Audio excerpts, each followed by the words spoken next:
Hello friends, आज हम पढ़ेंगे solutions and colligative properties chapter के न्यूमेरिकल्स।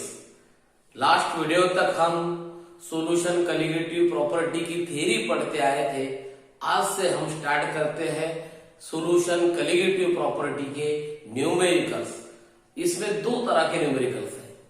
एक पार्ट है सॉल्व न्यूमेरिकल का, जो हमारे टेक्स्ट बुक में ऑलरेडी सॉल्व कर दिए हुए हैं, और एक पार्ट होता है अनसॉल्व न्यूमेरिकल का, जो हमारे टेक्स्ट बुक में जो चैप्टर के एंडिंग में क्वेश्चन होते हैं उसमें से भी अनसॉल्व प्रॉब्लम, अनसॉल्व न्यूमेरिकल, वो भी हम सॉल्व करेंगे। तो आइए, आज का पहला प्रॉब्लम जो है वो है a solution is prepared by dissolving 394 gram of non volatile solute. इसका मतलब है कि एक सॉल्यूशन प्रिपेयर किया गया है। कैसे प्रिपेयर किया? उसमें 394 ग्राम एक नॉन वोलेटाइल सॉल्यूट डिसॉल्व किया है इन 622 ग्राम ऑफ वाटर। मतलब यहां पर वाटर जो है वो सॉल्वेंट है, और वो जो सॉल्वेंट है वाटर, उसकी अमाउंट कितनी है? वो है 622 ग्राम। ये जो होगा ये होगा वेट ऑफ सॉल्वेंट। इतने वेट ऑफ सॉल्वेंट में 394 gram of non volatile solute, मतलब वेट ऑफ सोल्यूट डिसॉल्व किया गया है। एक सॉल्यूशन प्रिपेयर करें जिसमें सोल्यूट है 394 ग्राम इतना वेट में, और वो जो सॉल्वेंट है जिसमें वो सोल्यूट डिसॉल्व किए वो है 622 ग्राम। और वो जो सॉल्वेंट है उसमें वाटर को सॉल्वेंट कर यूज किया गया है। अब इस तरह का सॉल्यूशन है। फिर आप आगे क्या है, तो वेपर प्रेशर ऑफ सॉल्यूशन। फिर ये जो सॉल्यूशन बनाया गया है सोल्यूट डालने के बाद सॉल्वेंट में, वो सॉल्यूशन का वेपर प्रेशर जो है वो कैलकुलेट किया कि वो कितना था। Is found to be 30.74 30.74 mmHg, millimetre H. Millimetre H G भी एक वेपर प्रेशर का एक यूनिट है। मतलब जो सॉल्यूशन बनाया वो सॉल्यूशन का 30.74 mmHg इतना वेपर प्रेशर है 30 डिग्री सेल्सियस पर, एट 30 डिग्री सेल्सियस। आगे बोले if vapour pressure of water, water का मतलब प्योर सॉल्वेंट का, सिर्फ वाटर का प्योर सॉल्वेंट का वेपर प्रेशर उसी टेम्परेचर पर, सेम टेम्परेचर पर 30 डिग्री सेल्सियस पर वो होता है 31.8 मिलीमीटर एचजी। मतलब यहां पर वेट ऑफ सोल्यूट दिए, वेट ऑफ सॉल्वेंट दिए, यहां पर वेपर प्रेशर ऑफ सॉल्यूशन दिए, vapour pressure of pure solvent दिए। अब इतनी चीजें देने के बाद क्या पूछा गया, what is the molar mass of solute. मतलब मोलार मास ऑफ सोल्यूट, जो आपने सोल्यूट ऐड करे उसका मोलार मास कितना है वो कैलकुलेट करना है। हम सोल्यूट के मोलार मास के लिए सिंबल यूज करते हैं m2, सॉल्वेंट के लिए m1, और सोल्यूट के मोलार मास के लिए m2। तो यहाँ पर m2 कैलकुलेट करना है। तो आइए सबसे पहले यहाँ पर क्या दिया हुआ है, गिवन क्या है, और उससे m2 किस तरह से निकाला जाएगा वो देखते हैं। A solution is prepared by dissolving 394 gram of non volatile solute. मतलब 394 ग्राम क्या हुआ है, नॉन वोलेटाइल सोल्यूट का वेट। तो सोल्यूट के वेट के लिए सिंबल होता है W2। मतलब ये जो है 394 ग्राम, ये वेट ऑफ सोल्यूट है, W2 है, इन 622 ग्राम ऑफ वाटर। वाटर यहाँ पर सॉल्वेंट है, मतलब वेट ऑफ सॉल्वेंट W1 दिया हुआ 622 ग्राम। उसके आगे the vapour pressure of solution is found to be, solution का वेपर प्रेशर जिसका सिंबल आप यूज करते P, सॉल्यूशन के लिए P इस्तेमाल करते हैं। तो सॉल्यूशन का वेपर प्रेशर कितना है 30.74 मिलीमीटर एचजी। आगे 30 डिग्री सेल्सियस पे, मतलब टेम्परेचर कांस्टेंट है। If vapour pressure of water at, water का मतलब प्योर सॉल्वेंट का, प्योर सॉल्वेंट के लिए P0 यूज करते हैं। P0 मतलब vapour pressure of pure solvent, और P मतलब वेपर प्रेशर ऑफ सॉल्यूशन। तो प्योर सॉल्वेंट का, वाटर का कितना है 31.8 millimetre Hg.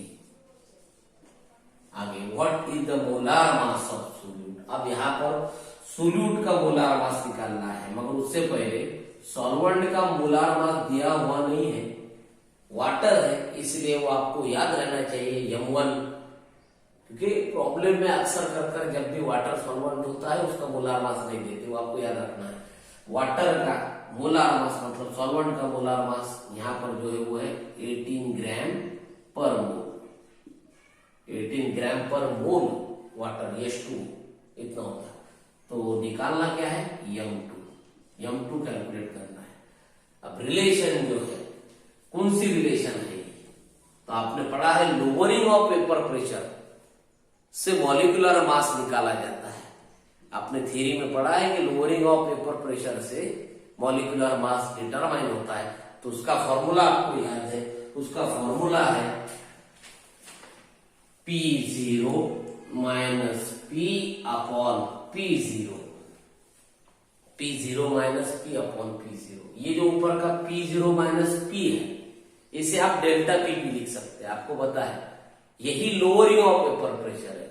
Lowering of vapour pressure किसका डिफरेंस है, vapour pressure of pure solvent and it's solution, P0 minus P upon P0। इसको ऐसे लिख सकते हैं डेल्टा P अपॉन P0, मतलब P0 माइनस P का ही मीनिंग डेल्टा P है, आप वैसे भी लिख सकते हैं, इक्वल टू ये फॉर्मूला इसके इक्वल में है, दोनों भी एक जैसे है, कौन सा भी एक लिखे तो चलेगा।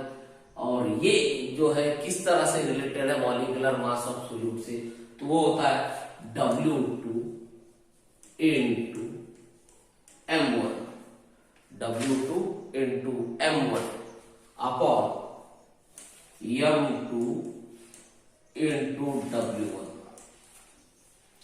मतलब क्या रिलेशन है, ये एक ही फॉर्मूले इस तरह से लिख सकते हैं आप, P0 माइनस P, ये अगर नहीं लिखे तो आसान हो जाएगा, P0 equal to W2 into M1 upon M2 into W1।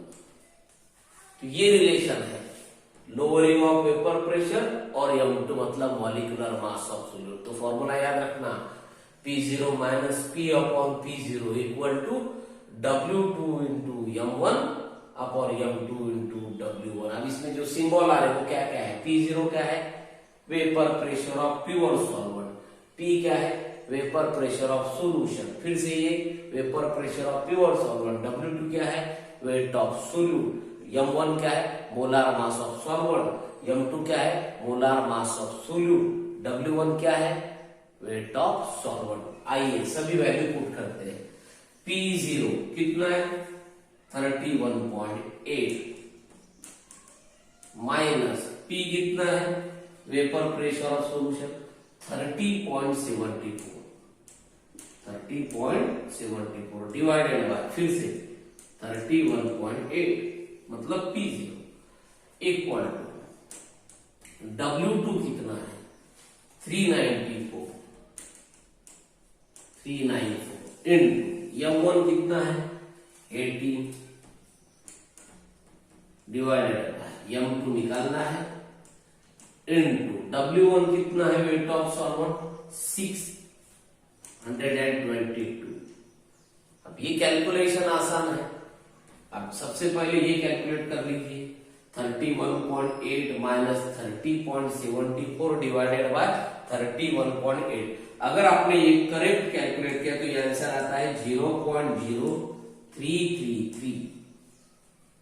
ये आंसर कितना आएगा, ये सब्ट्रैक्शन और डिवीजन करने के बाद ये आंसर आएगा 0.0333 इक्वल टू फिर से 394 मल्टीप्लाइड बाय 18 डिवाइडेड बाय 622।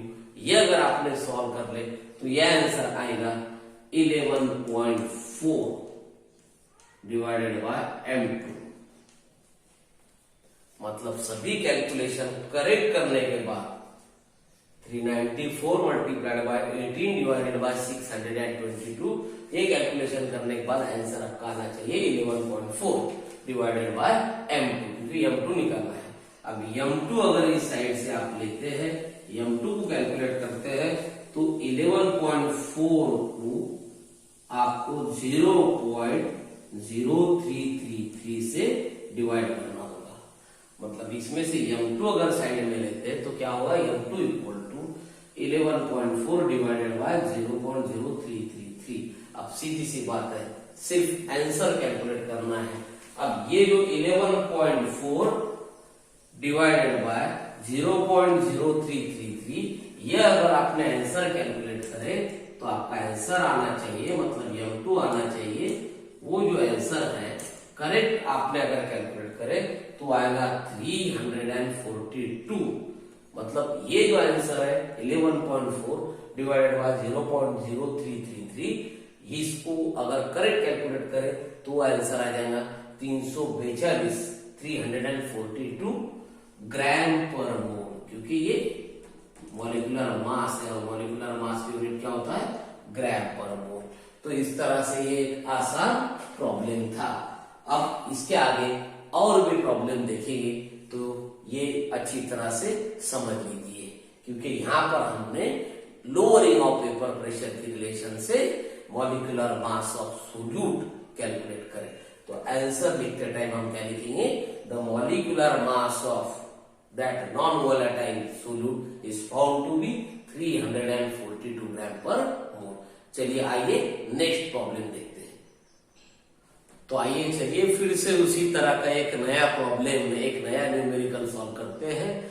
जिस तरह से मॉलिक्यूलर मास पिछले प्रॉब्लम में हमने लोअरिंग ऑफ वेपर प्रेशर से निकाला, उसी तरह से सेम प्रॉब्लम है the vapour pressure of pure benzene. Pure यहाँ पर वर्ड यूज करने की बजाय कि उसे सॉल्वेंट कंसीडर कीजिए। The vapour pressure of pure benzene, pure benzene का वेपर प्रेशर, जिस बेंजीन का मॉलिक्यूलर मास 78 ग्राम पर मोल होता है, तो वो जो है benzene at a certain temperature, उसका वेपर प्रेशर जो है वो 640 मिलीमीटर Hg है। मतलब ये 640 मिलीमीटर Hg ये vapour pressure of pure benzene है, मतलब सॉल्वेंट का वेपर प्रेशर है। फिर बोला गया कि a non volatile solute of mass, solute का मास दिया हुआ है 2.315 ग्राम, इतना ऐड किया, is added to 49 gram of benzene. मतलब 49 ग्राम ऑफ बेंजीन ये वेट ऑफ सॉल्वेंट है और 2.315 ग्राम ये वेट ऑफ सोल्यूट है। ये W2 है, ये W1 है। फिर आगे बोला गया the vapour pressure of solution, तो सोल्यूट ऐड करने के बाद में जो सोल्यूशन बनेगा उस सोल्यूशन का वेपर प्रेशर कितना है, 600 मिलीमीटर Hg। अब इससे बोला गया कि what is the molar mass of solute. Similar problem है पिछले प्रॉब्लम जैसा। तो आइए चलिए जो वैल्यूज दी हुई है वो गिवन में लिखते हैं। क्या दिया, the vapour pressure of pure benzene of polar mass, यहाँ पर बेंजीन ये एक सॉल्वेंट है, तो ये M1 है। मोलार मास ऑफ बेंजीन मतलब मोलार मास ऑफ सॉल्वेंट कितना है, वो M1 78 ग्राम पर मोल, M1 दिया हुआ। आगे एट सर्टेन टेम्परेचर, किसी टेम्परेचर पर इस 640 mmHg, ये क्या था, vapour pressure of pure benzene, मतलब ये होगा सॉल्वेंट का वेपर प्रेशर, मतलब वो P0 है। P0 कितना, 640 millimetre Hg। A non volatile solute of mass, solute का मास मतलब W2 कितना है, 2.315 ग्राम। इतना वेट ऑफ सोल्यूट ऐड किया, कितने ग्राम बेंजीन में, बेंजीन में मतलब सॉल्वेंट में 49 ग्राम बेंजीन में, मतलब ये होगा वेट ऑफ सॉल्वेंट W1 49 ग्राम, 49 ग्राम। अब आगे बोला है कि the vapour pressure of solution is, solution का वेपर प्रेशर मतलब P, वो कितना दिया हुआ है, 600 मिलीमीटर Hg, 600 मिलीमीटर Hg। आगे क्या बोला, molar mass of solute calculate कीजिए, M2 कैलकुलेट कीजिए। तो फॉर्मूला कौन सा इस्तेमाल करेंगे, जो पीछे आपने यूज करे वही आप ले सकते हैं, P0 minus P upon P0 equal to क्या formula, W2 into M1, W2 into M1 upon M2 W1, W2 into M1 upon M2 into W1। ये फॉर्मूला याद रहना चाहिए। अब P0 कितना है, फॉर्मूले में वैल्यू पुट करते हैं। P0 है 640 सॉल्वेंट का वेपर प्रेशर। सॉल्यूशन का कितना है 600, फिर से सॉल्वेंट का 640 equal to weight of solute कितना है, वेट ऑफ सोल्यूट है W2 है 2.315, M1 कितना है, M1 है 78, M2 निकालना है। W1 कितना है, W1 49 ग्राम है, 49 है। अब ये कैलकुलेशन करने के बाद, कंप्लीट कैलकुलेशन करने के बाद, और एक बात याद रखिए, कैलकुलेशन आपको लॉग से ही सॉल्व करना है, लॉग टेबल का यूज कीजिए। यहाँ पर ज्यादा टाइम लगेगा, इसलिए हम कैलकुलेशन जो है वो डायरेक्ट उसका आंसर बता रहे हैं। आपको लॉग से आंसर जो है वो चेक करना है। तो 640 माइनस 600 डिवाइडेड बाय 640, ये कैलकुलेशन करने के बाद, और 2.315 इंटू 78 अपॉन M2 इंटू 49, इसमें से M2 वैल्यू से निकालने के बाद ये कैलकुलेशन कीजिए, ये कैलकुलेशन कीजिए, और जो M2 आएगा फाइनल आंसर होगा 72.23 ग्राम पर मोल। नियर अबाउट इतना आंसर आना चाहिए। मतलब यहाँ पर ये कैलकुलेशन करने के बाद आपका आंसर कितना होना चाहिए 72.23 ग्राम पर मोल, इतना होना चाहिए। तो वो आपका जो कैलकुलेशन है वो करेक्ट है। तो इस तरह से लोअरिंग ऑफ वेपर प्रेशर से आज हमने यहाँ पर molecular mass of solute calculate किया। अब आने वाले वीडियो में हम फिर से एक नई कलिगेटिव प्रॉपर्टी पर न्यूमेरिकल सॉल्व करेंगे। ओके, आज के लिए बस इतना ही। Okay, thank you.